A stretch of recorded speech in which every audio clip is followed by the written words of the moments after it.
Manakana se singoni ni rameny piny makawuono nyakwara Ramogi odang'ing'iyo kaka inyalo jol jogo mang'aw e kind oganda mane momiyo amora ahinya ka an kod wendo mara an ka ilo Lydia Okeyo nyakwara Ramogi. To koro kama antiere lo Lydia Okeyo ni wadani wang'iye kaka imiyo sir jogo mang'aw ahinya mond liete nyithind kiye chuo liete bende aparo ni nitiere ka ang' ne nyiswa ni to chuo liete gi bende gin bende wach gi wacho koso en mana joka gal kendgi.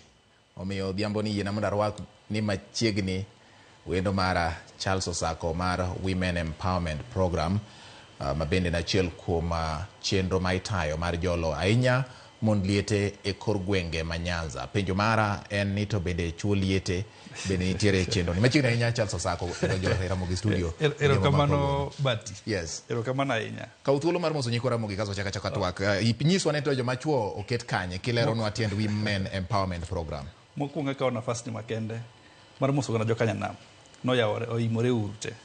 Ing'e jolejo wacho noyawore. Yes. Nikech aya moso jalejo moro kacha koro wacho noimore uru te. Ang'eyo ne ginenwa kendo giwinjo gik mwawacho. Erokamano ahinya. Erokamano ahinya. Yes. Women Empowerment Program en ang'o?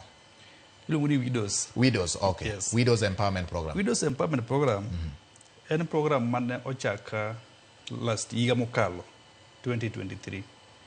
To en program makonyo mine ma Nyasaye okawo chuogi. To ok ginyal nikech nitie mine ma Nyasaye okawo chuogi to nyalo, to nitie mine ma Nyasaye okawo chuogi to ok nyal.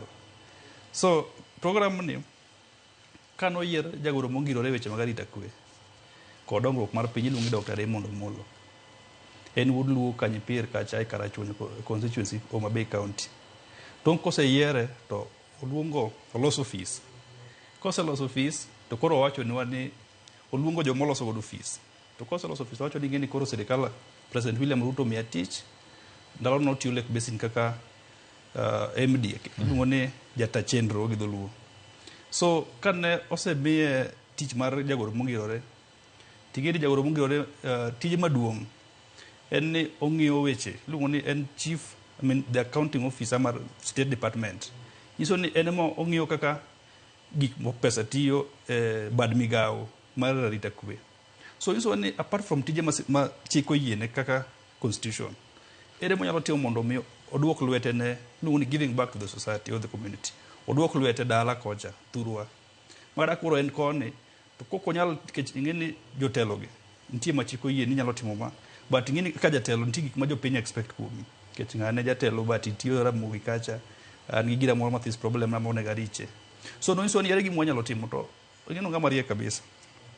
To nyiso gimoro ni gima nyaka watim en ni Tom Mboya the late nobiro gi weche moko adek ni mondo kony piny nyaka ked gi tuo nyaka ked gi dhier nyaka ked gi fuo. Ing'eni gik adek gi gweng' maonge gigi en gweng' modongore. So mondo mi ked gi gigi nyiso ni mondo ked gi tuo nyaka manyu away ma ka ng'ato tuo to nyadhi go hospital mapiyo. Nyiso ni nyaka bed gi pesa. Kech nyalo bedo matuo to pesa onge kaka nyalo chopo hospital. Mondo ked gi dhier nyaka ket gimoro e lwet ng'ato makata kotimo gimoro to at least kech okae kech gimomiyo be dhano manyo matek en ni mondo mi kik obed no nyalo koso gimo chamo to dag maber kata kik koth goye. So mondo ked gi fuo nyiso ni nyaka iket ng'ato manyalo dhi skul. Kech wacho ni gweng' ma ji ok odhi skul mano gweng' motho. Jo kisungu wacho kamano. So gik moko adek gikiriwo te to nyiso ni ere kaka nyalo timo gini. Kasto oluongo Victor Yugi ma en PN gi an gi team wan go nitie Lucy gi Peter Lis and the team. To nyiso ni ng'ane uru gimo nyalo timo mondo mi gik moko adek gi. Kech diero Kenya tieko. Inyalo mana ayocho ni inyalo mana geng'o. So nwang'yo ni gima nyalo timo kata kora timo ka kiny koro kan PS jagoro mongirore tinya wacho ni at least ndalo man Raymond Omollo tiyo cha notimo achiel ariyo adek mar konyo community e weche mag geng'o tuoche geng'o dhier kod fuo. Kanya kama ne koro issue mar gino biro chope koro mano chope gi wach mar widows. Actually ne wang'iyo ni wanyalo dhi timo mar mine ting'eni problem nitiere problem ma miyo mane gi chwore kale gi problem ma miyo maonge chwore kale. But waseno ka josiasa wuoyo. Yedo ka sama dhako tho kata dichuo tho. Abiro biro kar chuo liete kanyo. Sama dichuo tho.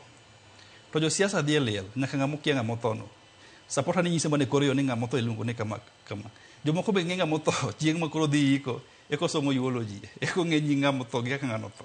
To sama omako microphone gik mowacho koweyi to thuwi gi famili mano biro ywagi nyaka nyithineru yudo ni nyathi ngane actually kech idhi samoro biro molewo kech sasa biro ga molewo liel idhi briefe ni osewach ni nyathi kama kama nigi fi kama kama mama ne jomoko timo kama kotieko tingno thuwi gi wedeni te manyiso ni seche moweyi moban tent to kata kore gochne mano wudo wadu moro ni ngende nye fiso dong to sidong nye jombo wacho ni dhi chulo di fi so it means ni jo othuoji kore do ka mon liete nigi problem kabisa yes because they cannot reach out ok ginyalo chopo kuom jomoko mondo konygi kaluwore gi gik mosetimore negi samo be chwore ne nigi mwandu olal gika ilago so nwabiro mwabedo piny wacho ni gimondo wakony wachak gimond liete mano 2023 last year koro kwachako ge group wakanyo kech angini samunya piny reka nwang'eyo mwayudo groups koro ngene kaka wan gi Victor an gi the team wang'eyo ni wadoga ne back PS onyiso ni dogwa ne back mondo ngene reka unyalo reach out to the widows wachako ge kolwa nyasao ket min chuny min Victor kumokweli ngoni mama Ayugi Filgona en mano kungo loso na kech no chung governor gi UDA to en mama motegna enya piny Lunyansa koro nodhi oloso nwa mon mwaradogo magi nyiso problems gite the next place mwadhi nitie kamoro ni Kabondo iluongo ni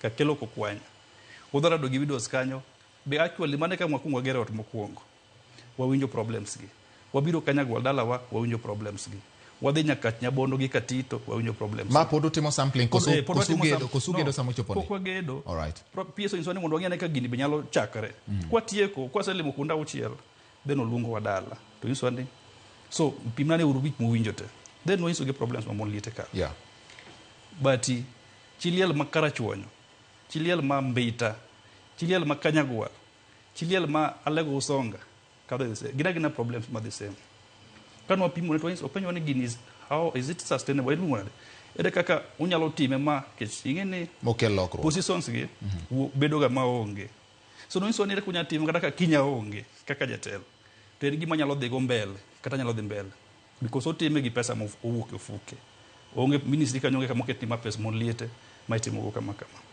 ko wa briefe to inso ni kare chaka nego koro uru kode wuoth that time nwaka wakawa mon liete to maonge group be wa register to manya sayo no se konyo chon mo register be wakonya so kawane kano chakre ma watime maka wuno koro wan giga chiel gi dwecha beriyo yes all right gisani